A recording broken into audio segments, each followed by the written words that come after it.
ప్రకాష్ గారు, జలవనరుల మంత్రి ఉన్నాడు, ఒక శాఖ ఉన్నది, అధికారులు ఉంటారు, ఒక వ్యవస్థ అంతా ఉంటుంది. మరి వాళ్ళంతా కూడా ఏం చేస్తున్నట్టు, ఏం జరుగుతుంది మరి అంటే జరుగుతున్న ముఖ్యమంత్రి ఆదేశాలకు భిన్నంగా ఏ జలవనరుల శాఖ మంత్రి కూడా వ్యవహరించడు.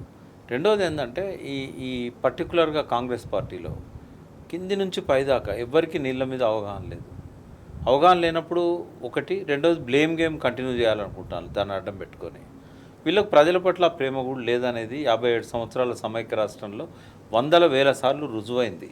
ఇప్పుడు వాళ్ళకి నిజంగానే గోదావరి జలాలను వాడుకోవాలి ప్రజల కోసం అనే ప్రేమ ఉంటే శ్రీరామ్ సాగర్ ప్రాజెక్టు తర్వాత ధవళేశ్వరం ఆనకట్ట దాకా తెలంగాణ ప్రాంతంలో 500 మైళ్ళు గోదావరి ప్రవహించినా కూడా ఎక్కడ ఒక చిన్న బ్యారేజ్ కట్టారా?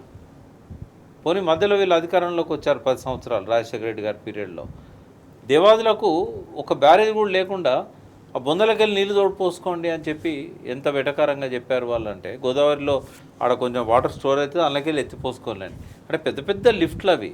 ఆ మూడు దశలలో దాదాపు 6 లక్షల ఎకరాలకు 6.5 లక్షల ఎకరాలకు నీళ్ళు ఇచ్చే ప్రాజెక్టుకు ఆ బొందన నీళ్ళు ఉంటాయట, ఆ నీళ్ళను ఎత్తిపోసుకోవాలంటే ఏం మాట్లాడతారు వాళ్ళు?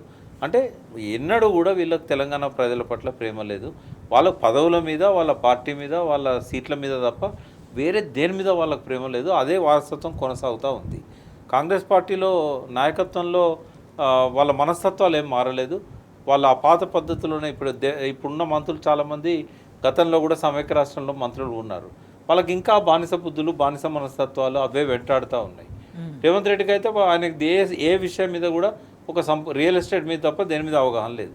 ఆ రియల్ ఎస్టేట్ కూడా మొత్తం కనీసం ఆ రియల్ ఎస్టేట్ ఆయనకు అవగాహన రియల్ ఎస్టేట్ నన్నా కొంచెం ఏమైనా డెవలప్ చేస్తాడేమో. ఎందుకంటే హైదరాబాద్ ఇక్కడున్న జనాభాలో కొన్ని మిలియన్ల మంది రియల్ ఎస్టేట్ నమ్ముకొని బతికేటోళ్ళు ఉన్నారు. బ్రోకర్లు, రియల్ ఎస్టేట్ కంపెనీలు, సంస్థలు.